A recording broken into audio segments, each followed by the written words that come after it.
This video will show the basics of the item dialog in ShipWeight. So we open ShipWeight and log into our last project. And we can now navigate in the main window in our work breakdown structure, our ShipWeight tree, and find some groups that have some items. So if we look at the icons next to the value of the ShipWeight group, we can see that if there's a sigma sign, it means that this is a weight group that has its value from a summary of items below. But if we click on a ShipWeight group that have a grid icon next to the value, this means that this is a ShipWeight group that has its value from items entered into this specific weight group. And we can get a preview of those items in the item list at the lower part of the main window. But if we want to edit them, change them, or watch details, we have to open up the item dialog. Now there are 4 ways to open up the item dialog. One is to go on the toolbar and select the item level button. We can go to the items menu and say list items for the selected weight group.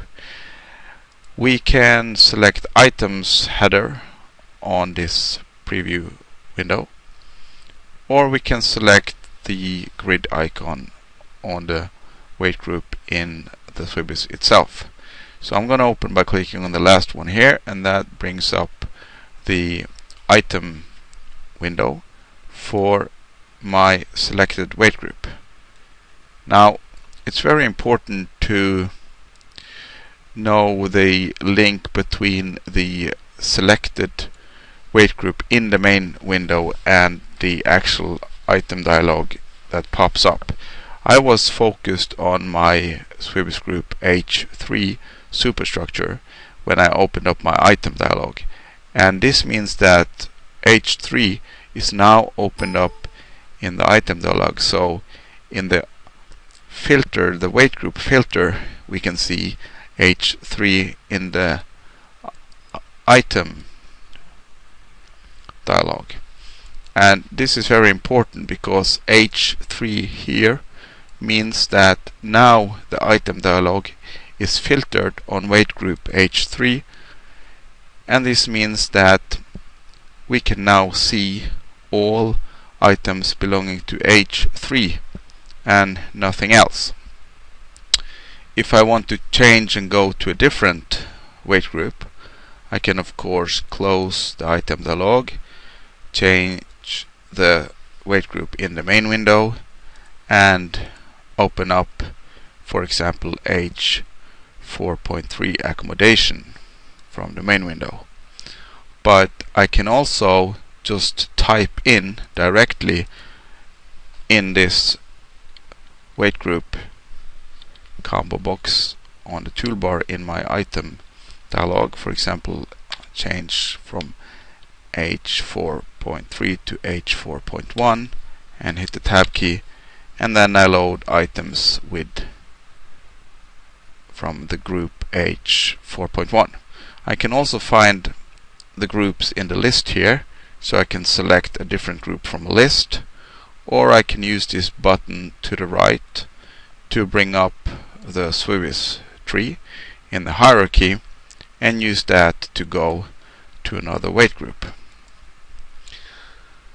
So that is how I can navigate from one weight group to another within the same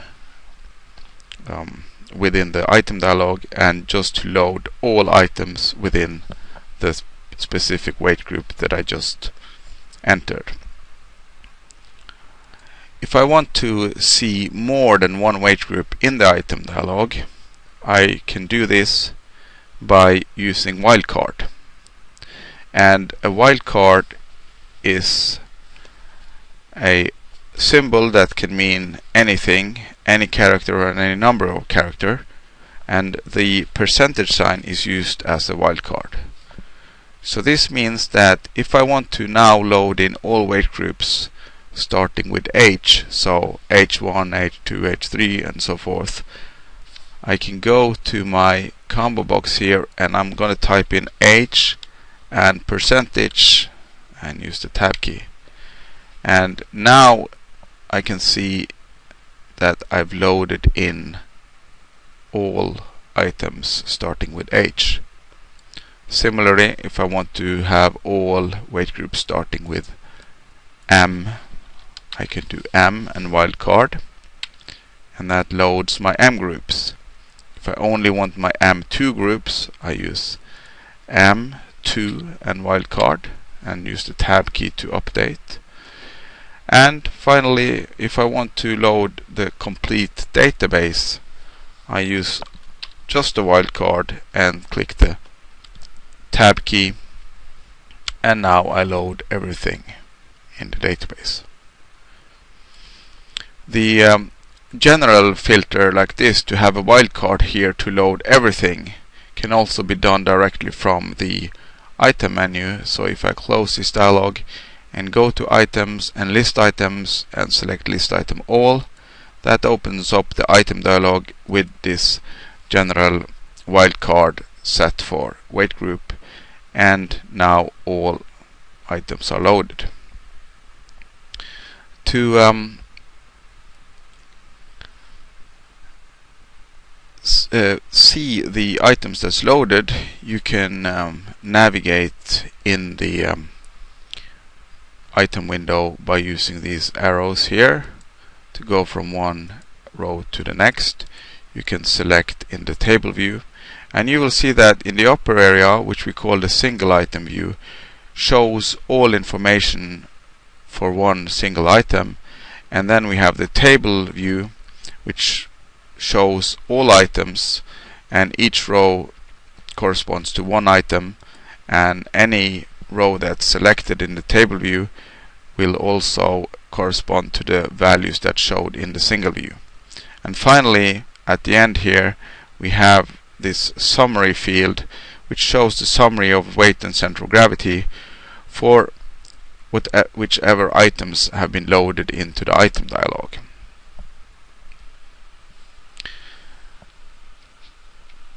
If you want to add new items to a new weight group, we just select the an empty weight group here and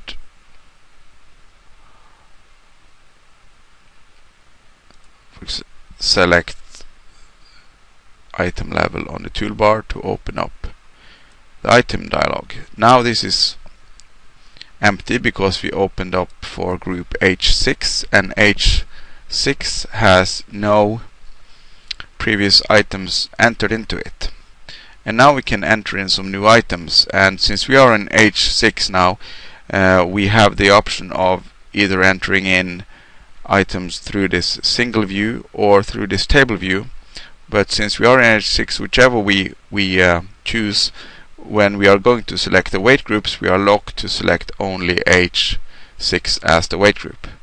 So if I go to H6 there now and use the tab key to go to the next field and give in an item number, A12, and a description, and so I have my read-only fields which stamps in the date and time and the user, and then I can go down to the center of gravities and enter in center of gravity and VCG information and LCG and TCG information. And when I'm done, I can click the arrow here to go to the next line and enter in a new item. I can also enter in an item directly in the table view here. I just select a new row, given item number, description, a weight, and VCG, LCG, and TCG. And then I go to the next line just to confirm and enter in the data. And again, all the items that I enter in here, the summary of weight and center of gravity, I can see in the lower part of the item view. So I can work with new items also. I can work either in the table view or in the single item view. It doesn't matter, that's up to me.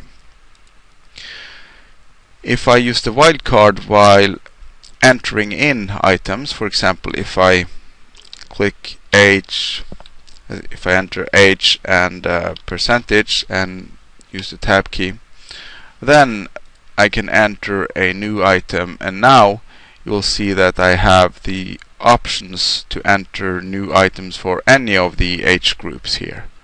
So the filter here not only shows or governs which item you load into the table, but it also governs which new weight groups you're allowed to add into this item view.